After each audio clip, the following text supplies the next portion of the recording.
Boa noite, muito boa noite.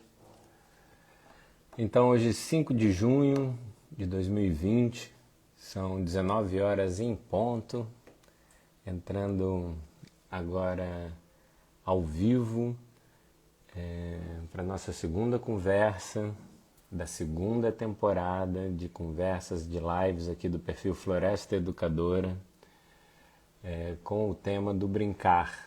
É uma extensão de um mês da Semana Mundial do Brincar. E hoje nós vamos conversar com a professora Leia Tiriba. Obrigado a todos que estão chegando. Enquanto a sala vai enchendo, eu queria fazer aqui uns agradecimentos. Primeiramente, agradecer a equipe que faz a Floresta Educadora acontecer, que é a arte educadora Ana Letícia Penedo, minha companheira de trabalho, inspiradora, educadora, grande mestra. Muito obrigado por ter me enfiado nesse mundo de volta e está sendo muito incrível. A Gabs Ramos, que faz a nossa programação visual, que é super elegante e as pessoas têm elogiado bastante. E também ao Cleston Teixeira, que faz o nosso trabalho no YouTube. Obrigado a todos que estão chegando. Já vi aqui que a Cris, a professora Marilda, a Ana Letícia está aí, a Aurealice, a Lalinha, a Brenda, está todo mundo aí. Muito obrigado pela presença. Saudar hoje, dia 5 de junho, Dia Mundial do Meio Ambiente.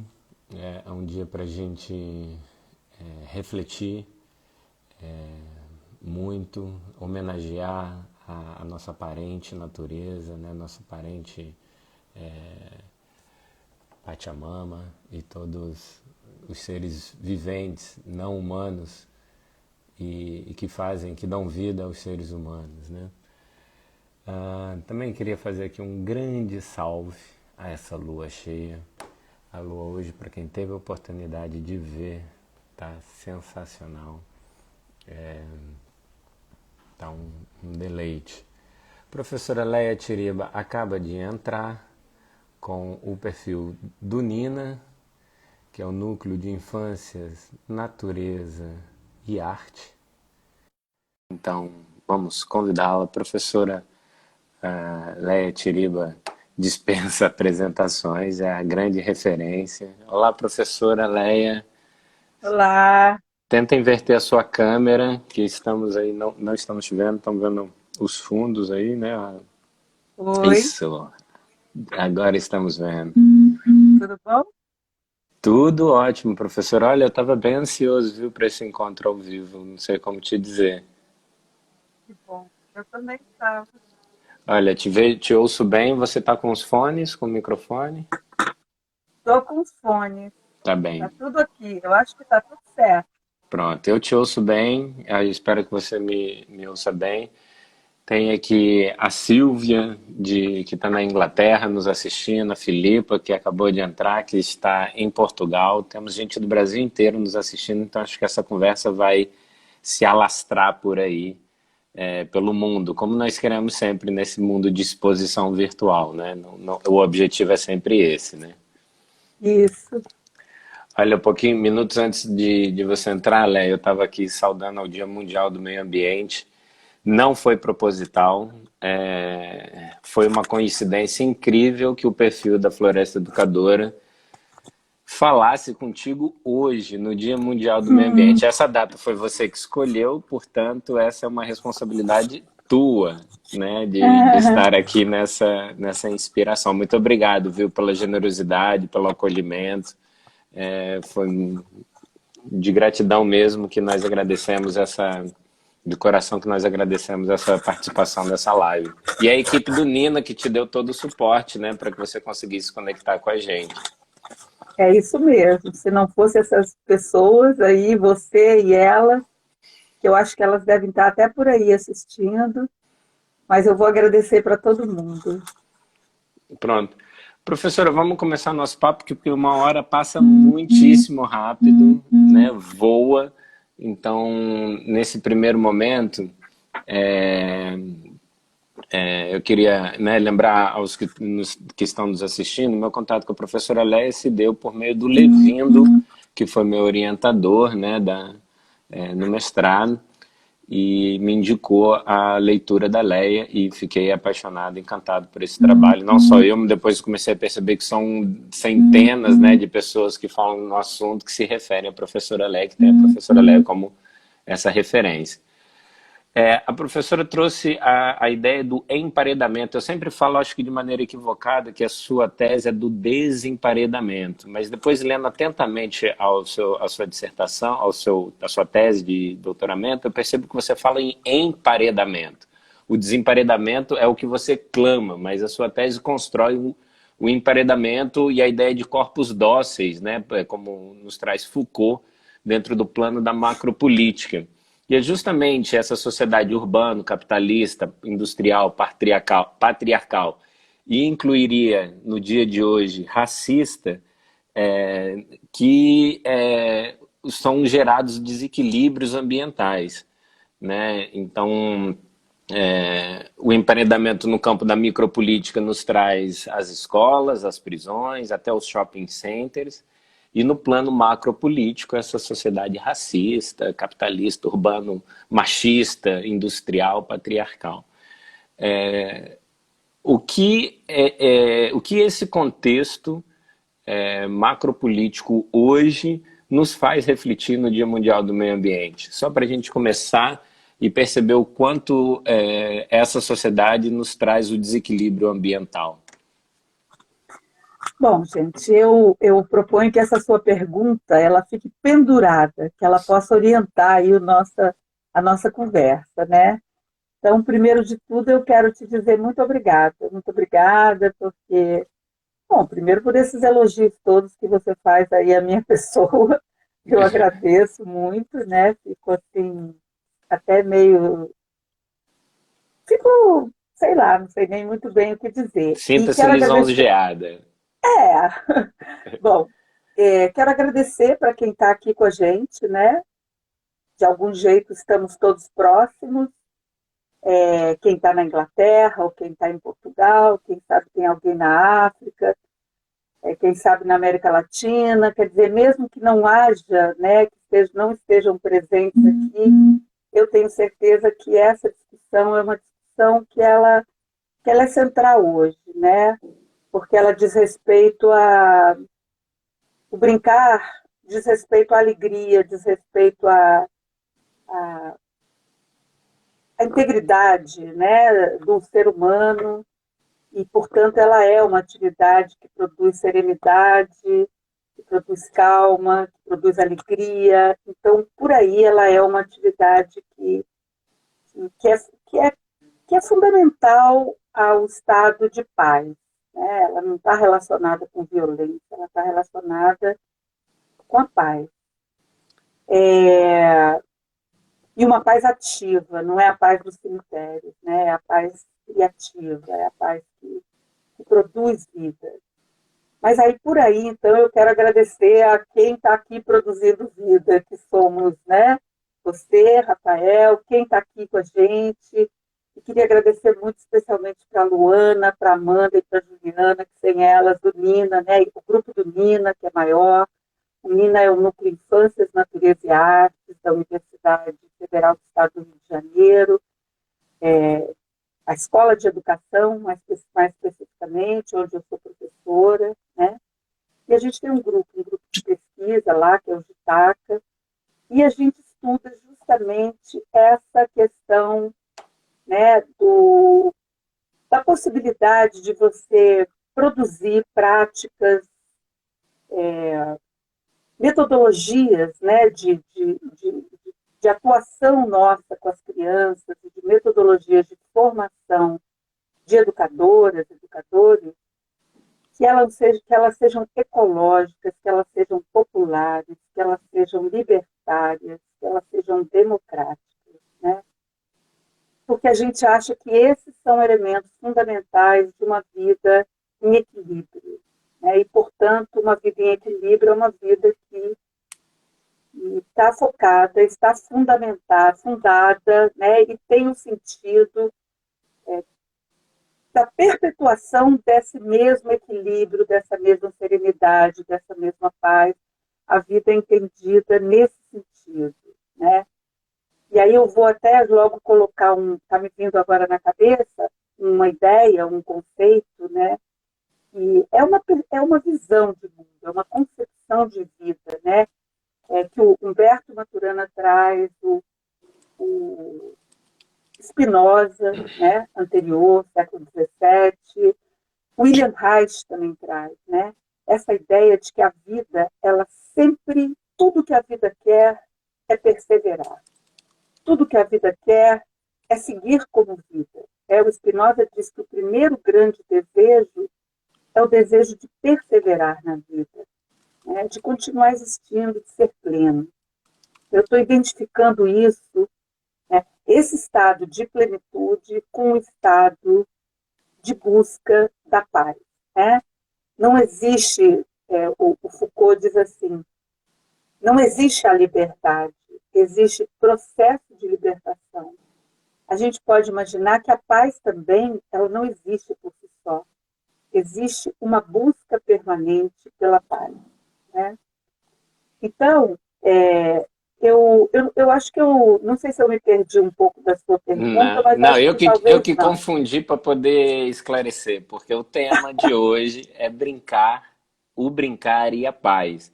Eu comecei É, te provocando porque eu não havia me dado conta da Semana do Mundial do Meio Ambiente, então eu falei, não tem isso, como eu começar a nossa isso, conversa sem lembrar do alerta que a Leia faz na sua tese em relação aos desequilíbrios ambientais causados por essa isso. sociedade. Mas que bom que você me bota no eixo e a gente vai ter que conversar sobre o brincar e a paz. E por isso eu trago assim, quando eu li, quando eu tive contato a sua, vou dizer militância acadêmica, e me desculpa se coloco mal, mas quando eu tive contato com esse termo, o professor André, que teve conversando aqui comigo na penúltima conversa de maio, que falamos sobre a fresta entre o pensamento sistêmico e o pensamento cartesiano. Ele falou, Rafael chegou de repente aqui no UBM, só falava em emparedar e desemparedar, em desemparedamento da infância. Eu achava aquilo uma maluquice, mas hoje me faz sentido. Então eu comecei, desde 2017, a me esforçar para que o processo da nossa escola, no Colégio UBM, aplicasse o desemparedamento, até porque a nossa estrutura no Colégio UBM é propícia para isso. Nós temos uma floresta acoplada à nossa unidade de edifícios e tal. Então nós estávamos nesse esforço de desemparedamento, tentando fazer com que a escola fosse para o lado de fora.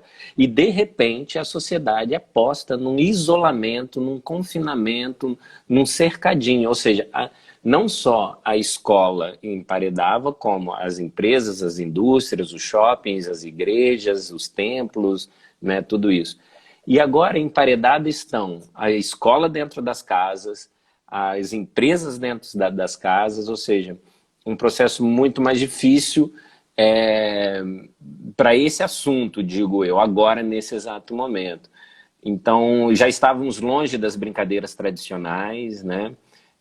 Havia sempre um exercício de resgate, como se as brincadeiras tradicionais estivessem para morrer, né? Para finalizar. Então, o que será desse planeta agora que brinca longe, cada vez mais longe da natureza robusta, da natureza lá fora? Será que a nossa reconexão com a natureza, como você coloca como um dos 5 desafios, né? Primeiro é reconectarmos-nos com a natureza, esse recomeço com a reconexão da casa-corpo, nós mesmos, nesse momento de pandemia. Como é que vai ser esse desemparedamento pós-quarentena? Então vamos lá, você realmente é danado, porque você coloca 1000 questões. Então agora eu vou tentar te acompanhar. Olha só, Desculpa. então vamos lá. Nada, eu não estou reclamando, eu acho bom, porque aí você vai provocando e eu vou aqui tentando, né? De vez em quando você me diz, você também me diz, ó, peraí. Então, assim, quando você fala do dia, hoje é dia 5 de junho, né? E eu também estava pensando nisso, porque a gente está vivendo um tempo tão, tão difícil, né?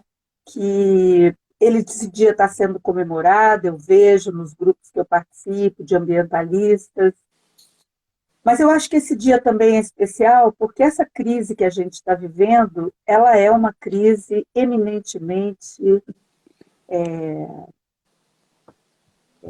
uma crise das relações dos seres humanos com a natureza, né? Esses vírus, esses que têm aparecido sempre, os coronavírus, agora o Covid, eles estavam muito bem no canto deles, parasitando outras espécies, né? Por não sei quantos milhões de anos, sei lá, não sei dizer, porque eu não sou boa de falar disso. Mas fomos exatamente nós, ou melhor, nós não, né? Uma sociedade, um modelo de sociedade, uma concepção de modo de viver que foi produzindo aproximações e aproximações e aproximações que não foram exatamente aproximações delicadas, mas aproximações agressivas em relação aos campos, às florestas. A gente tem aqui a floresta amazônica, né? Que vem sendo, não preciso nem falar disso, todo mundo sabe como ela vem sendo devastada, né? E junto, a gente quando se aproxima, a gente se aproxima de outros seres vivos, humanos, de outros seres vivos como as árvores, como os animais, mas a gente também se aproxima de outras formas de existência, né? No caso é um vírus, essa discussão, né? Ele pode não ser um ser vivo, mas ele é de alguma forma é um processo vital, né? Que interfere na dinâmica da vida, enfim. E esse movimento, né, de ascensão sobre a natureza, de domínio da natureza, de controle da natureza, para que essa natureza viva possa virar matéria-prima morta para produzir, né, que é o caso, você devasta a floresta para soja, devasta a floresta para a mineração, né? Essa atividade, ela promove desequilíbrio ambiental, isso é evidente.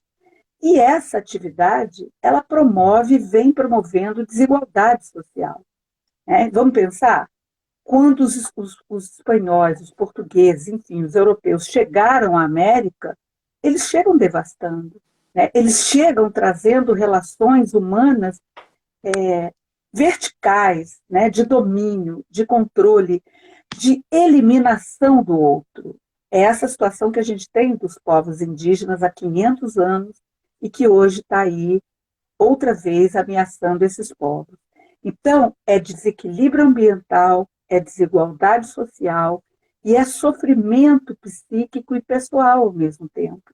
Porque as pessoas, os seres humanos, eu não vou falar nem das outras espécies, elas sofrem, né? Nós sofremos com essa situação. Então, uma homenagem nossa aqui a esse dia, a esse planeta, né?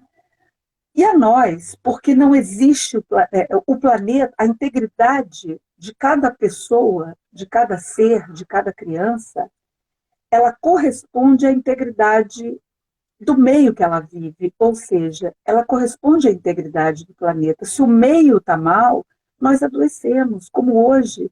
Hoje nós fomos invadidos por uma espécie que não estava entre nós humanos, ela estava com outras espécies. A nós ela agride, né? E isso é fruto desse desequilíbrio.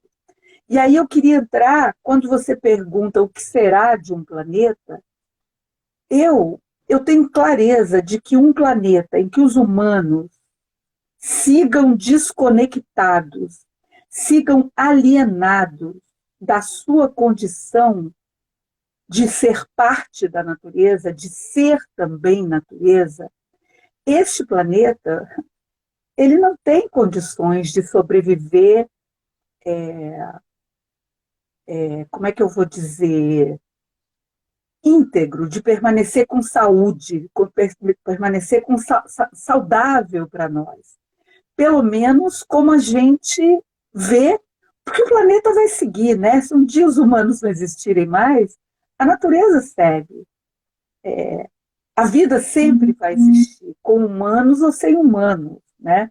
Mas aí eu queria entrar um pouco nessa questão, porque eu, da minha parte, eu quero muito que a vida siga. O planeta é lindo, é belo. Você estava fazendo uma homenagem à Lua que está aí, né? Está aí. E está aí para nós, e está aí para si mesma. Enfim, eu queria entrar um pouco nesse conceito de biofilia, né? Que a biofilia ela é um conceito do campo da psicologia ambiental e ela vai trazer Edgar Wilson, né? Ele lança essa ideia da biofilia, Erich Fromm recupera esse conceito da biofilia e outros autores, embora não se refiram especificamente a esse termo, ou até tenham uma outra fundamentação em relação a esse fenômeno, né? Mas a biofilia, Pela vida, né? ela fala, a biofilia seria uma atração inata, uma atração, uma tendência do humano a se conectar com a vida, a estar próximo da vida, né? A gente vê como que as crianças buscam isso muito claramente, né? Ele vai falar então assim que esse conceito, mas que isso é afirmado ou isso é negado pela cultura. Uma cultura que afirma a relação, essa afinidade, essa proximidade, ela possibilita, ela abre espaço, essa cultura, né, essa tendência, ela vai se desenvolver, ela vai se afirmar, né? E esse humano vai seguir buscando este espaço, amando esse espaço e, portanto, buscando a sua proteção, cuidando desse espaço que a gente pode dizer que é, que é a caixa de areia da escola, né? Ou que é um bichinho que você tem em casa, ou que é esse universo mais amplo que a gente tem ao redor, né? Pode ser os mares, os campos, enfim. E uma cultura que não favorece essa proximidade, ela vai criar um distanciamento, e esse distanciamento pode gerar indiferença e até mesmo agressividade. Ou seja, essa ideia, ela diz que há uma relação entre se sentir parte da natureza, porque se eu estou ali, se eu permaneço próxima, eu me sinto parte. Então, há uma relação entre se sentir parte e desejar proteger a natureza. Essa civilização que a gente vive, organizada por essa lógica cartesiana, a civilização urbana, patriarcal, capitalista, industrial, ela não está estruturada, mas é porque a racista é uma condição, já já eu vou chegar nisso, que é assim, também. Capitalista, urbana, industrial, pode ser financeira também, porque hoje o capitalismo está marcado pelo financismo, né? Capitalista, urbana, industrial, financeira, patriarcal, tá? Essa sociedade, ela não está fundada sobre essa relação de pertencimento. Pelo contrário, ela está fundada em relação de divórcio, que é organizada, anunciada, né, pelo Descartes, mas evidentemente que ela diz respeito a uma cultura, né? Ela não está fundada sobre a proteção da natureza. Por quê? Para produzir essa sociedade urbana, industrial, né, que entende a natureza como matéria-prima morta para a produção de bens materiais e bens imateriais, né, essa sociedade ela vai se fundar sobre o individualismo, porque ela também precisa, para sobreviver, ela precisa de trabalhadores que sirvam à acumulação e ela precisa de consumidores, né? Então, por aí, ela já gera desigualdade social. E essa desigualdade, ela se pauta em alguns princípios. Por exemplo, o princípio do individualismo. Eu tenho que estar focado muito em mim mesma, para perder essa perspectiva de mim como um ser que se constitui na interação entre os humanos. Então, isso eu vou recuperar um pouquinho depois. Mas eu queria voltar aí para a questão. Então, o individualismo é um princípio. A propriedade privada é outro princípio. né? Para eu devastar a Amazônia, eu tenho que achar que a Amazônia é minha. Eu tenho que tirar os povos indígenas de lá que habitam esse espaço há tanto tempo. Essa situação está posta agora na realidade. Os indígenas são das principais vítimas dessa lógica. Voltando, a sociedade capitalista ela vai necessitar de ter a afirmação de um padrão de ser humano que ela, né, esse padrão, que é o padrão europeu, foi o padrão que foi importado para cá, ele é um padrão de um homem branco, civilizado, né, e é o homem, não é a mulher, né, racional, né, e tudo que não for assim não está nesse lugar de legitimidade. Então, ela precisa ser racista. Não existe o capitalismo sem racismo. Já ouvi Não até dizer existe, sobre o racismo ambiental, né? claro, tem um racismo ambiental. Se você pegar, onde é que hoje estão, onde são depositados, né, os resíduos sólidos, né, esse veneno, né, que vem das máquinas, o lixo atômico, por exemplo, eu não sei se chama bem assim, tá? Mas onde que isso é depositado? A gente tem navios circulando o mundo que nenhum país deixa aportar, porque eles carregam, né? E vamos pegar as áreas pobres das nossas grandes cidades, onde é que estão os lixões? Estão nos bairros pobres, nos bairros mais pobres que são habitados pelas populações pretas, pelas populações pobres, né? Por isso que se chama as zonas de sacrifício do capitalismo, né? Então, eu não sei se eu andei um pouco, né? Por outro lado, ela também está sustentada em cima da submissão das mulheres. As mulheres cuidam de nós, as mulheres na sociedade patriarcal, né?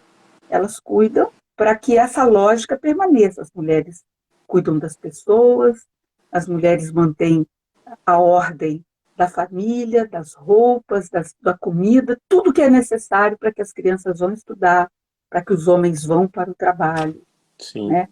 Então, Para essa sustentar essa sociedade, lógica, né? para sustentar essa lógica, Agora, né? Leia, Fala, diga, eu já estou aqui me esticando, pode falar. Me sim, interrompe sempre, tá? Pode me não, eu interromper. não queria interromper, mas eu queria entrar no brincar. Como é que o brincar constrói manifestações pacíficas e contribui para as relações humanas? E aí eu não vou falar especificamente desse brincar na natureza, até porque pode ser um ponto de gancho.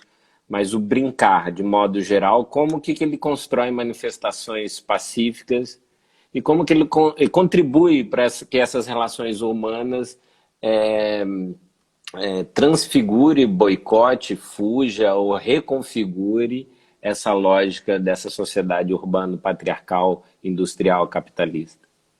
Olha só, então eu vou pegar o brincar, isso que você está falando, né? O que a gente sabe do brincar, né? O brincar muitos teóricos trabalham o brincar. A gente tem Froebel, por exemplo, né? A Montessori. Mas vamos pegar o Vygotsky. O que o Vygotsky diz? Ele diz que o brincar ele é constitutivo do humano. O brincar é fonte do desenvolvimento humano. É no brincar que o ser humano se insere na cultura. É no brincar que ele se aproxima do outro ser humano, da pessoa que cuida dele, depois dessa família menor, né? Depois eu não sei, porque talvez não tenha nem tanto essa ordem, né? Em outras sociedades, mas desse grupo maior, enfim, o brincar ele é constitutivo. Um ser humano que não brinca, ele é um ser humano que está limitado nas suas possibilidades, digamos assim, né?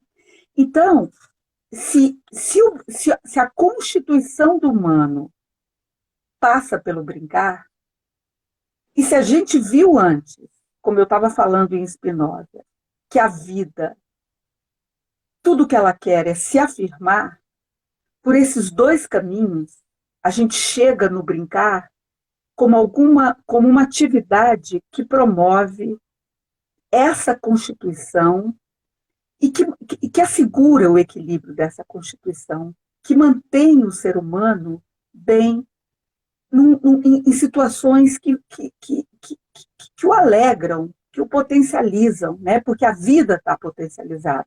Se eu tiro essa possibilidade da criança, isso vai trazer problema, isso vai trazer desequilíbrio. Portanto, isso não traz serenidade, não traz paz. Podemos fazer esse acordo? Acho que está Vamos bem partir assim, disso. Rafael? Sim, Hã? sim, Tá? vamos. Então, por aí a gente chegou na importância do brincar, né? Eu não sei se eu vou pular isso, você pode me puxar se você quiser. Aí, eu acho que vem numa discussão que é assim, onde as crianças brincam, né? As crianças vivem, brincam na vida concreta, dentro das possibilidades que se oferecem para ela, que a sociedade oferece para ela, né? As crianças brincam na história, em diversos contextos geográficos, contextos sociais, né? E esse brincar vai variando de acordo com esses vários contextos, com essas várias possibilidades, né? De paz, situações de guerra, enfim. E aí, é, e aí eu vou pegar essa situação, por exemplo, mas o fato é que, seja na situação que for, as crianças brincam, elas buscam esse brincar, elas encontram maneiras de brincar, né? Porque elas olham para a realidade de outras formas diferentes das que nós olhamos, então elas sempre vão ocupar esses espaços. Eu não vou nem falar desse assunto, eu falei outro dia numa live bastante, quer dizer, na verdade, o brincar não é uma atividade das crianças, ele é uma atividade do humano, né? E aí você pega, por exemplo, hoje, eu vou andar um pouco mais, porque eu ia falar um pouco, né, dessas condições de crianças brincando hoje, como esse menino, o Miguel, né, lá de Recife, que eu acho que a gente precisa prestar uma homenagem a essas crianças, ou o João Pedro, da semana passada, que estava brincando no quintal da casa dele com outras crianças, e foi assassinado por uma atividade policial, né? E as crianças que estão aí nesse mundo, a gente vê hoje crianças sendo expulsas da terra, crianças sendo expulsas de suas moradias, né? Mas elas seguem brincando. E aí, eu queria tentar entrar por aí um pouco mais nessa questão. Por que as crianças brincam? As crianças brincam para permanecer, para se manterem vivas, manterem a sua integridade, né? O brincar, ele é uma atividade que ele só pode se dar, não é que ele só possa se dar, mas é fundamental que a gente entenda que o brincar, ele se potencializa numa relação, nas relações amorosas. Porque o adulto, quando você oferece, uma sociedade, um adulto oferece tempo, espaço e materiais, né, objetos, natureza, brinquedos, o que for para essas crianças brincarem, Estímulos, né? isso, hã? Estímulos. Recurso. Eu não sei nem se é estímulo, porque eu gosto mais de usar recurso, porque o estímulo a criança tem, as crianças têm essa. As crianças não precisam de estímulo, eu acho. Aí é uma outra conversa. As crianças, as crianças não precisam que alguém estimule a atividade, as crianças têm atividade. Né? Elas precisam de espaço, elas precisam de tempo, elas precisam de recursos para brincar. Então, as crianças precisam de espaço, de tempo, de cuidado, de amor. Por que eu estou falando de amor? Porque amor, aí eu vou pegar o Maturana um pouco, tá? O Spinoza também vai entrar nisso. Ele diz assim, o Maturana vai dizer que o amor é o fundamento da sociedade. Por que ele diz isso? Ele diz que nós, seres humanos, somos dependentes de amor. Se a gente a gente não tiver amor de alguém, de uma sociedade, a gente não sobrevive. Eu quero pegar agora no sentido mais específico, né?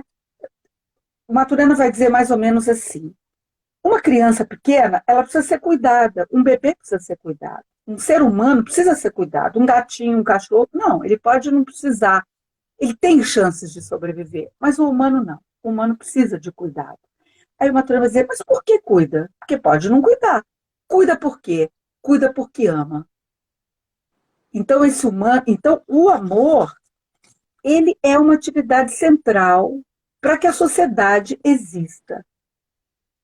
né? Sem amor, ele vai dizer assim, olha, eu até peguei aqui, olha, peguei uma cola aqui para mim. Ele fala que atitudes de violência, de exclusão, de negação, de obediência a um outro que me ignora como um legítimo outro, isso é a negação do amor. Né? Então, o brincar, ele só se dá, ele precisa, para ele ser pleno, ele precisa se dar em relações em que eu reconheço no outro um legítimo outro, um outro que é um ser desejante, um ser que, segundo Spinoza, é definido pelo desejo. Né? Ele diz que ninguém nasce racional, mas você chega a ser racional, mas você nasce como um ser desejante. Ajudei um pouco na pergunta ou não? Você me diz aí onde é que eu tenho que ir agora para Ah, olha, eu vou entrar te mais. dizer, que no telefone, antes da gente entrar aqui, eu te falei, não vamos buscar respostas. Eu não vou, né? São questões para a gente entrar num diálogo. Não sei se ajuda, se atrapalha. Eu sou meio o Tom Zen, né? Eu estou confundindo para poder esclarecer, estou iluminando para poder cegar, eu estou ficando cego para poder guiar. Tá bom, Então, eu gosto então dessa vai aí. provocação, mas eu vou te dizer que nós estamos já há 36 minutos conversando, temos 14 minutos, 24 minutos, desculpa, e muito para falar. Nossa, mas eu já sabia que seria insuficiente uma hora contigo, né? Mas eu queria entrar numa seara ou num lugar que, quando você me sugeriu esse tema, o brincar e a paz, a primeira coisa que passou pela cabeça é uma prática que quem está no cotidiano com crianças na floresta, em contexto que for, eu tive experiência profunda em Portugal e profunda aqui em Barra Mansa, na prática educativa na natureza, com ela, né, e vindo delas ações, eu pude perceber que as crianças transformam um graveto em tudo, e transformam sementes em tudo, e transformam a terra em tudo. E muitos que são nativos tecnológicos, eles consomem muitos jogos de tiro, de luta, de violência. E um graveto vira uma espada, um graveto vira um revólver, uma arminha, uma semente já serve logo para fazer guerrinha de semente, ou guerrinha de barro, ou guerrinha de água, ou seja, são brincadeiras de conflito. Então, minha pergunta é, o brincar de conflito, de guerra, esses tipos de brincadeira contribuem para uma cultura de paz? A gente consegue... É preciso evitar esses tipos de brincadeira. Eu me lembro muito do Huizinga, Johan Huizinga, no Homo Ludens, que ele fala que um leãozinho, quando acorda, já provoca o seu irmãozinho, e eles começam a simular brigas e lutas ali que desenvolvem habilidades que eles vão usar para o resto da vida, para a sua sobrevivência. As brincadeiras de conflito na natureza, dessas transformações da nossa aparente natureza, né, os galhos e tudo, em arminhas e em jogos de conflito, contribui para uma cultura de paz? Podemos falar nisso? Deve-se evitar esses jogos? Qual a sua opinião nesse sentido? Olha, eu acho. Eu vou falar uma coisa logo assim, que aí depois a gente volta. Se depender Vamos de lá. mim, se depender de mim, não passava esses. Eu digo assim, para você poder vender armas, e o mercado das armas é o principal, é o primeiro mercado do mundo, é o mercado que mais gera lucro, você precisa ter uma sociedade violenta para você vender arma.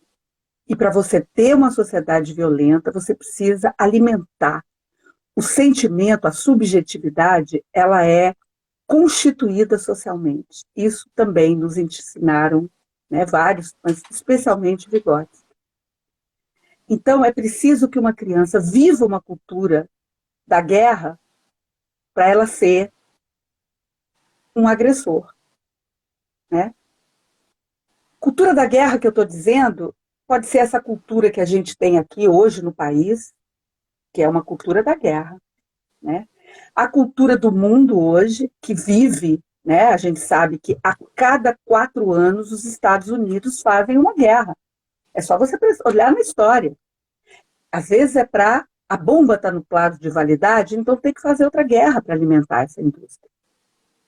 Então, até aí paramos.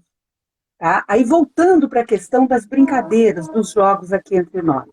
As crianças vão brincar de atividades, né? A gente vê nas escolas, elas aliás, hoje, inclusive, né, quando a gente tem autoridades que apontam as armas, aí sim que as crianças vão ter esse ambiente. Mas as crianças fazem isso, porque as crianças também, elas vão buscar na brincadeira, todo mundo sabe isso, elementos para compreender essa realidade que ela está aí, né?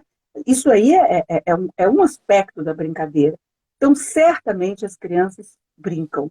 Agora, me parece, assim, não temos que dizer, ó, não pode brincar disso, é proibido brincar disso, como às vezes acontece, né? Não, não é proibido brincar disso. Se as crianças estão trazendo essa brincadeira, é porque elas precisam brincar disso. Como Agora, brincar de polícia e ladrão, né? mas elas precisam também de um adulto, né, de educadores que possam estar conversando com elas sobre essa brincadeira, né? Pautadas em princípios de cooperação, de amizades, né, de amor, a gente poder construir relações de paz a partir dessas situações que são situações de expressão da guerra, digamos assim, né? Agora, você fala do leãozinho, né? O leãozinho lá brinca, tarará, tarará. É bem diferente, né? Porque o leãozinho, ele brinca para ganhar espaço. Um leão pode até matar o outro porque precisa matar para comer. Mas nós, humanos, a gente não mata, a gente não precisa matar para comer. As espécies que a gente mata para estocar, para vender no mercado, você percebe? Então, é bem diferente, porque ela pressupõe a eliminação do outro. Quando é que a brincadeira ela está num contexto de eliminação do outro? Humberto Maturana ele vai dizer que toda brincadeira de competição elas implica na negação do outro. Aí você vai dizer, mas um jogo de futebol tem 2 times. Depende de quem coordena, de quem trabalha com as crianças, esse brincar que existe uma competição. A gente sabe de outras culturas africanas que têm jogos em que compete o grupo inteiro, né? Que para um ganhar, muitos têm que ganhar. Mas, enfim, acho que essa a sua resposta me lembrou da Elza Soares, que fala que a carne mais barata do mercado é a carne negra. Então, o ser humano mata para vender no mercado, mas a gente também pode pegar essa fala da Elza e refletir essa música, né, da Elza. Olha eu aqui citando canção da Elza, mas é porque realmente me trouxe isso. E quando eu falo de brincar na natureza, é uma coisa. E como o tema, apesar de estarmos aqui no contexto da floresta, da natureza e etc., o brincar na natureza gera relações, contextos, tranquilidade, o emocional e etc. Mas e esse brincar numa cidade como a tua, o Rio de Janeiro, as crianças num contexto hoje, quais são as opções do brincar no contexto dessa quarentena e o que podemos esperar, né, da construção da cultura de paz, do brincar. O João Pedro estava brincando em casa e foi morto, né, e foi assassinado e só repercutiu porque o corpo foi levado de helicóptero, porque se descesse no modo tradicional enrolado num lençol, provavelmente não teria essa repercussão. Né, a repercussão só se deu porque foi muito esdrúxula a forma como se retirou o corpo do menino do seu território.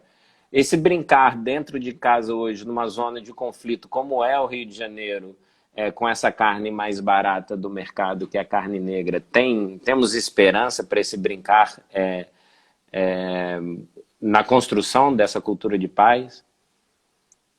Olha, eu acho que a gente precisa dessa esperança, mas eu acho que talvez mais do que esperança, a gente precisa de luta, né?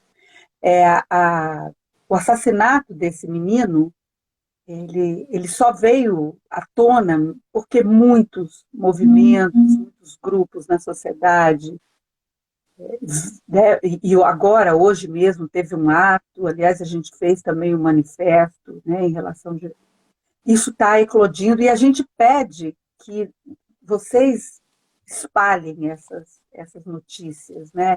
Quem está no exterior também denuncie, porque é uma política genocida, é uma política de morte, né?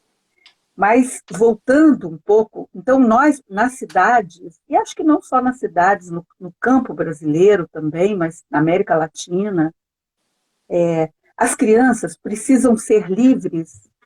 Se o brincar é constitutivo do humano, as crianças precisam ser livres para brincar em casa, nos parques, nas praias, nas praças. As crianças precisam de uma cidade desarmada. Isso parece uma coisa absolutamente utópica, mas não é. Houve Se tá a tudo... campanha do desarmamento que fundia, né, as armas para a construção de brinquedos em praças públicas, né? Houve aí um tempo essa narrativa, eu não sei nem se foi uma retórica de campanha contra o desarmamento, não sei se isso foi mesmo efetivado, mas era um grande símbolo, né, de transformar o ferro das armas Eu não em acompanhei tubos dos tanto isso brinquedos. de perto, entendeu? Isso Mas foi, assim, por exemplo, não sei, no governo Dilma, se eu não me engano. não lembro disso, desculpa, de repente estou meio... Mas assim, eu sou parte de um movimento chamado Movimento Articulação Infâncias. Ele reúne vários movimentos sociais em defesa das crianças. A gente tem algumas palavras assim que são centrais. Uma é por uma cidade desarmada para as crianças. Em defesa das crianças, a vida acima do lucro. Né? Você vê que tem a ver com essa discussão que a gente está fazendo. Agora, eu queria chegar um pouco na discussão das crianças na cidade e a natureza. Né? Eu acho que é Bora lá. importante. Hoje, a cidade está tão armada, né? As crianças têm... As cidades ela não é feita para crianças. Né? Ela não está organizada para as crianças. Há já alguns movimentos nesse sentido. Né? Mas as crianças precisam desses espaços. E como a gente viu antes, as crianças tendem a esses espaços. E por que elas tendem a esses espaços? E eu queria falar disso porque o espaço da escola, hoje, é um espaço central. É ali, talvez, o último espaço que a gente tenha ainda nas cidades, enquanto a gente não conseguir mudar o mundo. É o único espaço garantido ainda para as crianças, porque ali elas vão 4, 5, 6 horas por dia. Então, ali é um espaço de brincar. Né? E esse espaço de brincar necessita ter aquilo que elas mais gostam, que é brincar ao ar livre, na terra, na água. E eu não vou dizer que é só disso que elas gostam de histórias, elas gostam...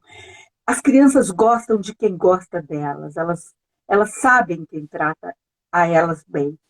E elas gostam de brincar com a natureza, a gente sabe disso. Né? Por que elas gostam de brincar com a natureza? Porque é isso que a gente estava falando lá no início. Nós somos seres da cultura, mas nós somos seres da natureza. Né? Nós nos fortalecemos, nós temos uma potência de agir.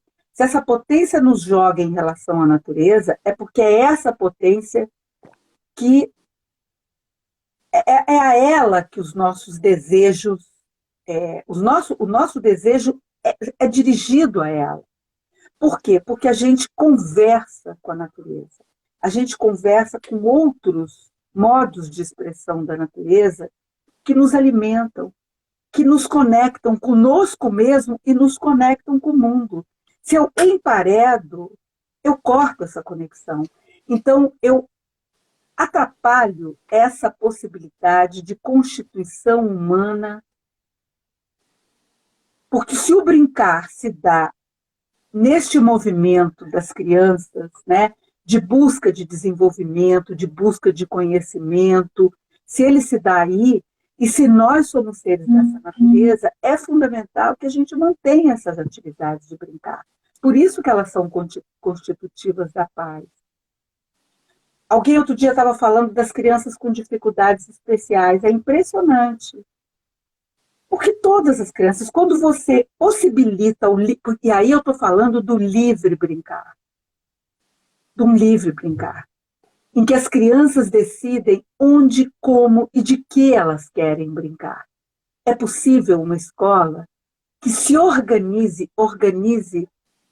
os seus trabalhadores, os seus espaços, em função dessa necessidade de brincar? Eu acho que agora, na pandemia, quem sabe é uma oportunidade. Né? Olha, o Dael Sol, ele coloca assim: como aprender a se defender se a violência for suprimida totalmente? Essa eu gostaria de responder, porque eu penso assim, se a violência for suprimida totalmente, nós vamos precisar nos defender de quê? Né? Devolvo a pergunta para o Dael, pensa aí, querido. Quando você fala da escola, Oleia, é possível formar os educadores e as educadoras para brincar? Essa aí vem como é que seria nosso... como é que seriam essas escolas de formação de brincantes? Ou como será? Que eu acredito que já existam, mas é possível isso? Como assim? Olha, esse vem sendo o nosso desafio lá do Nina, né? A gente vem exatamente... Não perguntei à toa. A gente vem exatamente pensando nisso, né? Porque a gente vê que muitas vezes as pessoas fazem trabalhos teóricos sobre o brincar, mas tem muita dificuldade de brincar, né? Nós temos dificuldade de brincar, porque o brincar não tem valor na nossa sociedade, né? E isso eu discuti bastante numa outra live que eu fiz aí na semana passada, eu acho. Posso te falar em que página do livro está isso aqui? Calma aí. Então fala, aí você já me dá uma cola aí para eu poder ver se eu falo direitinho, né? Não, quem dera, quem sou eu? Porque a gente diz assim que o professor ele fala e ele acaba aprendendo de tanto que ele fala, né? Mas enfim. Então, peraí, agora eu perdi o que eu estava falando mesmo?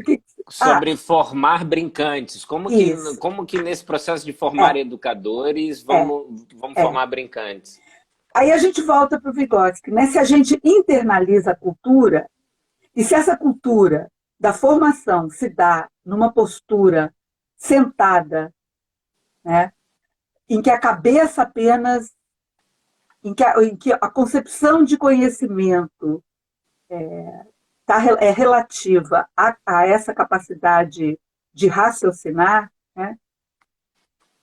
Quer dizer, como é que um educador aprende a brincar? Como é que ele vai brincar se ele já cresceu e se a própria formação dele não é brincante? Então a gente tem vários grupos hoje no Brasil, certamente não é a maioria, mas a gente vem buscando, lá no Nina, a gente vem chamando isso de uma metodologia decolonial, teórico-brincante, porque ela é decolonial, porque ela afirma o brincar como fundamental para as relações humanas, para as relações de trabalho, para as relações sociais, para as relações com a natureza, né, de equilibradas em relação a esse sujeito.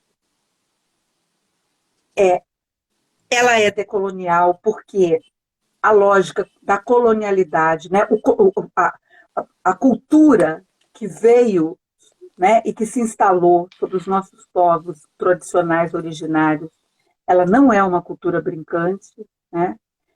Então, ela é decolonial por causa disso, mas ela é teórico também, porque ela valoriza a apropriação de conhecimento, e ela é brincante porque ela entende que o brincar é de corpo inteiro, que o brincar é constitutivo do humano, que o brincar, o homo ludens, ele vai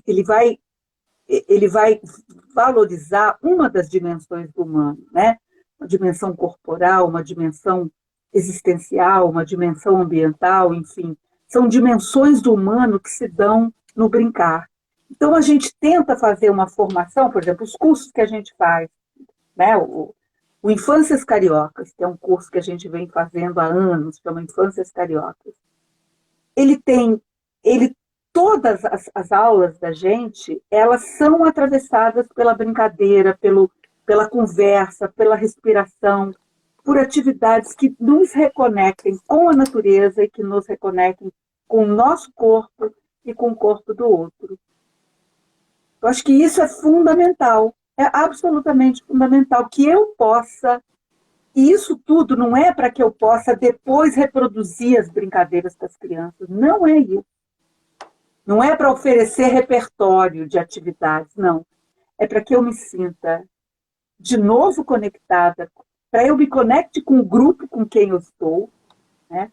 Para que eu brinque, para que eu relaxe, para que eu tenha prazer de conectar com a terra, com a água, tirando o sapato, mergulhando, para que eu tenha o prazer de brincar com o teu olhar, para que eu tenha... Isso envolve corpo, natureza, artes visuais, né? Artes visuais, teatro, dança, literatura, música. Esse universo aí é que a gente precisa encharcar as nossas escolas de educação, né? Os cursos de formação de professores. Isso é um desafio, a gente não sabe fazer isso, mas a gente precisa aprender. A Marinês está falando aqui que como é que a gente vai ensinar o brincar se o primeiro núcleo do ser humano é a família e nunca tem tempo na contemporaneidade para os seus filhos e passam essa obrigação do brincar para as escolas. Então, de repente, todos se viram obrigados a conviver com seus filhos como parceiros e não sabiam ou esqueceram como se brincar. São os homo faber, que são os homens fábrica, os homens que produzem, né, como coloca o Huizinga no seu livro chamado Homo Ludens, em contraponto ao Homo Ludens, né, que seria o homem lúdico pela própria natureza. Leia, temos 3 minutinhos para a gente encerrar. Queria ficar aqui... Ontem o Matheus Nastergaile ele fez uma live de 3 horas. Eu achei sensacional, porque é um ator que admiro muito, a trajetória dele é incrível. Quisera eu aqui ter fôlego para ficar contigo 3 horas, se não tivesse que dar o jantar da criança, né? Para eu brincar com ela aqui, que tem ainda essa missão. Tem muito ainda para se dizer, né, Leia? Dizer também, fazer a propaganda aqui do livro da Leia, né? Que é o Brincar como Infância... Educação Infantil como Direito à Alegria, desculpa. Aí está a indicação do livro, que a gente, na nossa linha do tempo aí, como que eu posso dizer isso? E eu queria saber, Leia, para a gente finalizar, nesses 2 últimos minutos, que não se esgota, né? Nós não vamos esgotar aqui o assunto. Já vou agradecer imensamente a sua disponibilidade, a generosidade de conversar aqui. Quero te chamar de novo para a gente conversar sobre direito, né? Direito da natureza, o direito do brincar, o direito à alegria, mas vai ficar para uma próxima. Queria te provocar para fazer uma proposta de brincadeira. Se você pudesse trazer para nós uma brincadeira que é muito marcante para você e que você gostaria de ver que as crianças que estão nos assistindo, os pais das crianças que estão nos assistindo, fizessem com as suas crianças, ou em casa, no contexto do lado de fora, ou seja lá o que for, para a gente se caminhar para o fim, uma proposta de brincadeira. Provavelmente termine enquanto você fala. Diga lá, temos 1 minuto. Então, olha só, eu queria dizer só assim, que para muitos povos, o trabalho e a brincadeira, eles estão absolutamente articulados, né? Os povos tradicionais, eles trabalham brincando, eles brincam trabalhando. O sentido do trabalho é a reprodução da vida. não é a reprodução da mercadoria, não é a reprodução do capital. E aí, então, eu posso fazer a brincadeira, falta quanto tempo para fazer a brincadeira? Não é fazer, propõe que a gente joga lá, temos A brincadeira é fazer minuto. careta, sabe careta? Assim, ó.